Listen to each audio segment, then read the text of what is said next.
Sovint, allò que més ens falla és l'esforç d'explicar-nos com d'útils podem ser els nostres. I deixeu-me que em posi un exemple. Un exemple que em sembla que és molt adequat de plantejar-lo a Europa. Qualsevol política social, qualsevol política ambiental, qualsevol política en l'àmbit de la recerca, de la innovació, de les universitats, de l'ensenyament, del canvi en el model productiu, qualsevol política d'aquest tipus necessita recursos. Necessita recursos públics. I especialment els necessitem en un context de crisi econòmica tan severa com l'actual, on la principal eina per enfrontar-se a la crisi és precisament estirar dèficit fiscal per fer inversions en l'àmbit d'unes infraestructures sostenibles que rebaixin els nostres costos productius, però també en l'àmbit de les nostres polítiques socials, en l'àmbit de l'ensenyament, de la sanitat, de les prestacions socials, però també en l'àmbit de l'energia, per assegurar una energia renovable, i per tant necessitem recursos públics, i resulta que en el conjunt del món occidental, qui menys recursos públics té, qui de menys recursos públics disposa, en funció dels impostos que paga, som nosaltres. Som nosaltres, els països catalans. Qui de menys recursos públics disposa en funció dels impostos que paga, som nosaltres.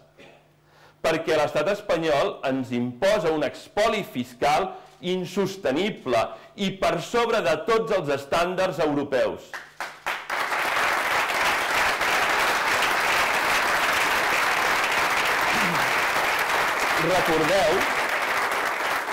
Recordeu que el Land, la regió més rica d'Alemanya, contribueix al conjunt de la República Federal d'Alemanya amb el 4,5% del seu producte interior brut. El País Valencià ho fa amb el 8% del seu producte interior brut.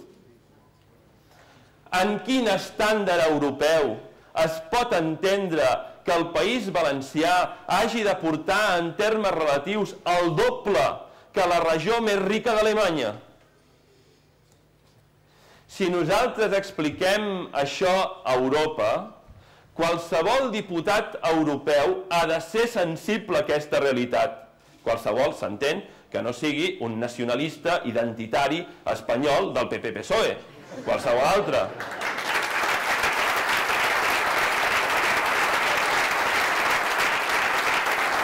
I per tant, nosaltres hem d'apel·lar a Europa a la recerca d'aquesta solidaritat, a la recerca d'aquestes aliances, a la recerca d'aquesta justícia, que ha de fer que Europa defensi a 11 milions de ciutadans europeus en contra de l'espoli fiscal que un estat que és membre de la Unió imposa a aquests ciutadans europeus. Per tant, Europa ha de contribuir a defensar-nos i nosaltres ens hem d'explicar amb claretat davant de les institucions europees per buscar aquesta solidaritat. I per tant ens hi juguem molt en aquestes eleccions europees. Però deia que ens hi juguem també a l'hora d'explicar-nos a nosaltres mateixos. I permeteu-me un exemple que em sembla que pot ser útil a l'hora d'explicar-nos a nosaltres mateixos davant dels nostres parents, amics, veïns i coneguts. I fins i tot altra gent que passi pel carrer i que creieu oportú allò, doncs, explicar-los, d'acord? La història és la següent, és un petit relat, que comença amb una pregunta, que ha de ser una pregunta amable, que el vostre interlocutor pugui contestar amb una certa facilitat, per tal que se senti integrat en la conversa i que no decideixi suspendre l'intercanvi d'opinions amb vosaltres a la primera. Per tant, podeu començar amb una pregunta del tipus, escolta, imagineu que esteu parlant de crisi, atur, empreses que tanquen, dificultats financeres en el circulant, dificultats ambientals, energia, etc. Moltes converses giren al voltant d'aquests temes. Llavors vosaltres podeu preguntar, escolta, tu que has sentit parlar del president dels Estats Units, el senyor Obama, oi que sí? Home, i tant, i estarà content, i se sentirà protagonista de la conversa, i veureu que s'hi posa, no? Home, i tant, el president Obama, molt important el president Obama. Nosaltres dieu, escolta, el president Obama, aquest president que és tan important, ja ho saps que està aplicant el pla econòmic més gran de la història de la humanitat? Però el vostre interlocutor pot ser que no ho sàpiga. Vosaltres reforceu la idea. Sí, és el pla econòmic més gran de la història de la humanitat. Què vol dir? Que abans d'aquest no n'hi ha hagut cap altre tan gran com aquest, perquè és el més gran de tots, és molt gran, molt gran. Hòstia, sí que deu ser gran si és el més gran que hi ha hagut. No, deu ser gran. I llavors nosaltres hem de dir, escolta, i aquest pla tan gran, aquest pla, que és el més gran de la història de la humanitat, quant li costa a cada contribuent nord-americà? Cada ciutadà nord-americà, quan paguen impostos per finançar aquest pla que és el més gran de la història de la humanitat? El vostre interlocutor, molt probablement, ni idea, Però vosaltres, ràpid, amables, i dieu, doncs mira, això li costa uns 2.300 euros. Cada ciutadà nord-americà, per finançar el Pla Obama, treu de la seva butxaca 2.300 euros, que li retorna, l'administració pública americana, li retorna a aquest ciutadà nord-americà a d'altres butxaques en forma del que sigui, en forma de polítiques socials, en forma sobretot de sanitat, en el cas dels Estats Units en aquest moment. Molt bé. Si heu arribat fins aquí, heu guanyat un vot, el qual està molt bé. Perquè recordeu que estem davant d'unes eleccions i que el que es tracta és de guanyar vots, No perdem la perspectiva. Molt bé. Si heu arribat fins aquí, ja heu guanyat un vot, perquè la següent pregunta és molt fàcil. Li heu de dir, escolta, i quant li costa a cada ciutadà dels països catalans l'espoli fiscal que ens imposa l'estat espanyol? Quants diners surten de la butxaca de cada ciutadà dels països catalans? I no ens retornen de cap manera? Doncs uns 3.000 euros. El pla econòmic més gran de la història de la humanitat li costa a cada ciutadà nord-americà 2.300 euros. L'espoli fiscal, és a dir, només aquella part dels impostos que no ens retornen de cap manera, li costa a cada ciutadà dels països catalans 3.000 euros.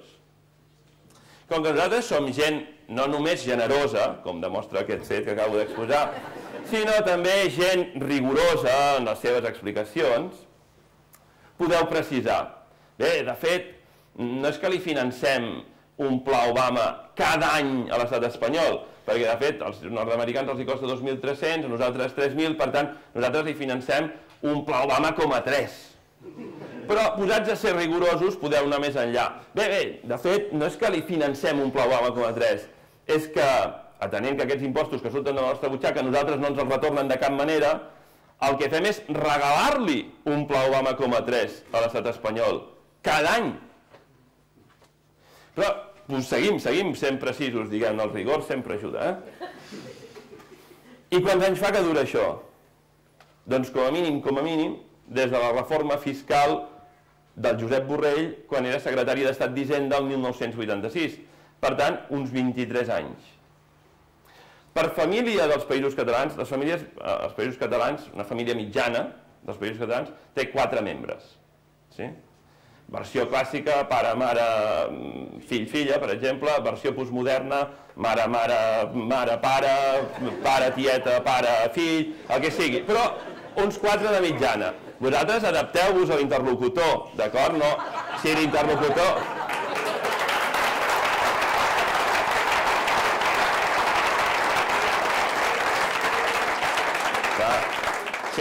Depèn de com sigui l'interlocutor, vosaltres diríeu, com la teva família, que sigui, doncs ja. Dic perquè parlar de famílies últimament no allò. Bé, després parlarem d'una família un moment. No tremoleu, que ningú tingui por. Molt bé, llavors vosaltres heu de dir, escolta, cada família dels països catalans que tenen 4 membres de mitjana cada família, doncs aquest espoli fiscal d'uns 3.000 euros per càpita vol dir 12.000 euros per família. 2 milions d'antigues pessetes marxen cada any de les vostres butxaques, al compte corrent de la vostra família, o bé de la vostra empresa, o bé del que sigui, i no s'us retorna de cap manera. 2 milions d'antigues pessetes per família. I fa 23 anys que dura. M'ajudeu?